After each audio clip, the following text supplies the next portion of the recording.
Oke, Assalamualaikum warahmatullahi wabarakatuh. Mari kita lanjutkan materi menentukan keasaman suatu kimia organik. Ya, kita akan masuk ke ketentuan yang pertama yang di video saya sebelumnya sudah jelaskan. Kita punya 5 ketentuan yang harus kita pahami. Ya, yang pertama itu adalah muatannya. Jadi kita akan menentukan suatu keasaman di sini ya. Oke, kita bahas dari satu sisi aja ya, keasaman. Nanti kalian tinggal balik aja bahasa siapa yang lebih basah, siapa yang lebih asam. Ya, itu kan kebalikannya, oke. Kita akan bahas suatu keasamannya ya, dari muatannya. Oke.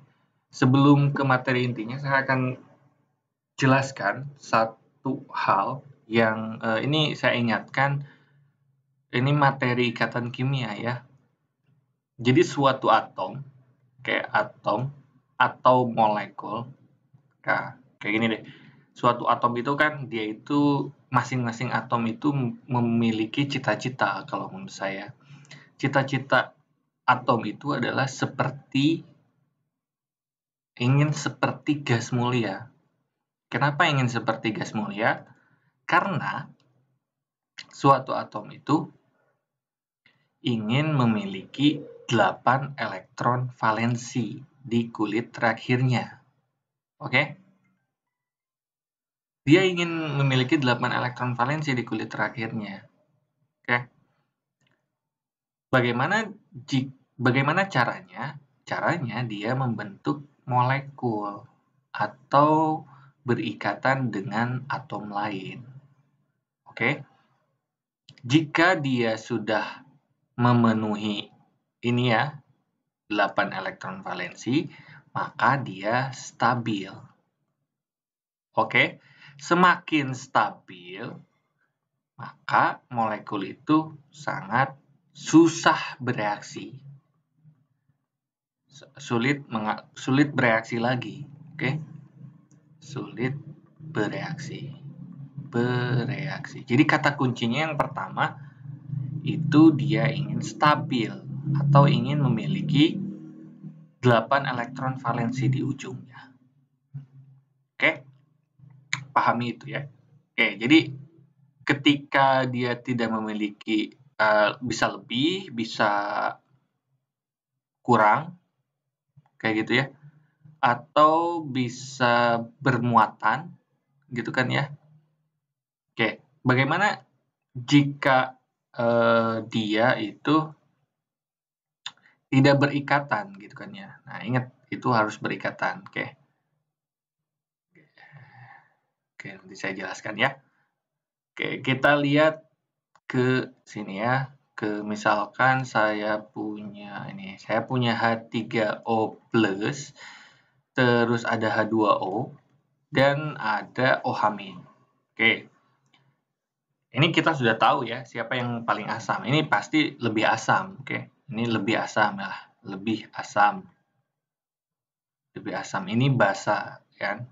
Ya, ini tengah-tengah lah ya. Ini tuh atau amfoter ya. Di tengah-tengah, oke. H2O itu. Nah, ini kan kita ingin membandingkan ya di antara ketiga ini ya. Oke. Ini tengah-tengah lah ya. Oke.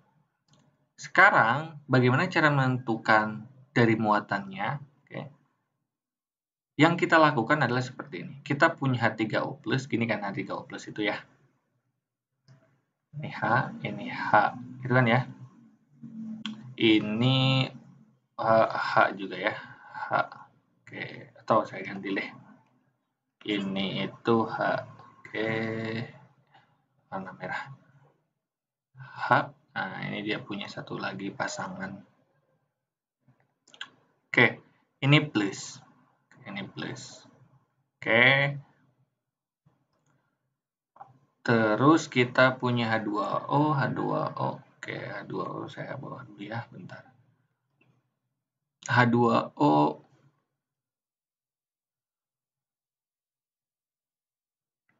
Oke. H2O kita punya ini. Oke.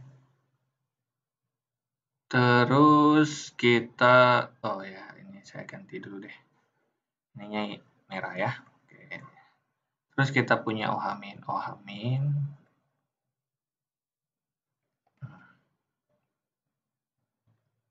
Kita punya OH-. Oke, 1, 2, 3, 4, 5, 6 ini min. Oke.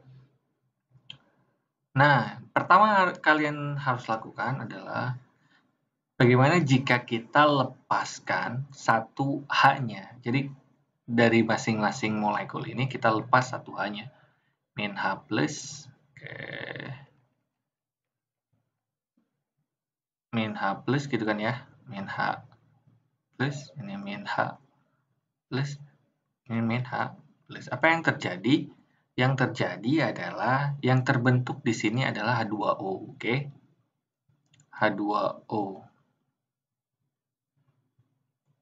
Nih, 1, 2, 3, 4, terus di sini kita punya OH- yang terbentuk ya. OH-. Oke. 1, 2, 3, 4, 5, 6, terus di sini ini min ya. Oke. Terus ada O, ini ya, O.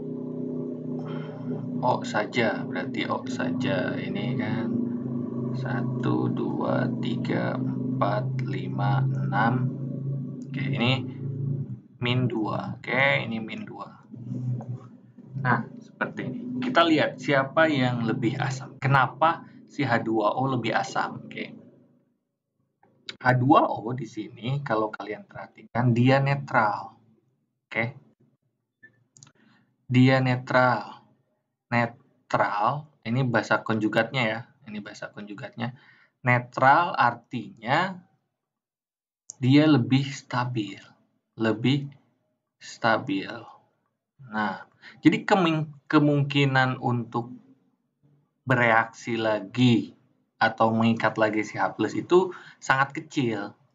Oke? Jadi di dalam larutan itu banyak H+ kayak gitu ya. Sehingga dia sifatnya lebih asam. Jadi semakin stabil si basa konjugatnya dia itu sulit bereaksi lagi. Oke, maka dia itu semakin asam. Kita lihat yang di sini, si OH-. Si OH- muatannya min 1. Oke? OH- muatannya min 1. Dia kemungkinan, nah ini adalah muatannya min 1. Oke, yang di sini muatannya min 2. Oke?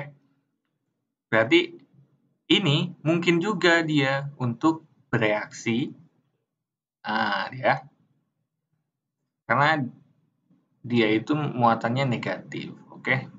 Dia butuh berikatan lagi dengan senyawa lain agar dia netral sehingga cita-citanya tercapai stabil 8 elektron valensi dengan berikatan. Oke, ini dia juga punya 8 elektron valensi tapi dia tidak berikatan secara utuh gitu kan ya. Oke, kurang berikatan. Sehingga dia itu lebih elektron negatif dan kurang stabil kayak gitu. Ditambah yang ini, sekarang yang ini dia itu kestabilannya lebih kurang lagi karena dia muatannya negatif 2 atau min 2. Oke. Sehingga kemungkinan dia balik lagi membentuk OH- itu sangat besar kayak gitu. Nah, jadi di sini kita tidak gunakan angka ya. Kita gunakan ini kestabilan. Oke. Maka kalau misalkan kita urutkan kestabilannya, ini kurang stabil, katakanlah ya, kurang stabil. Ini sangat tidak stabil, oke.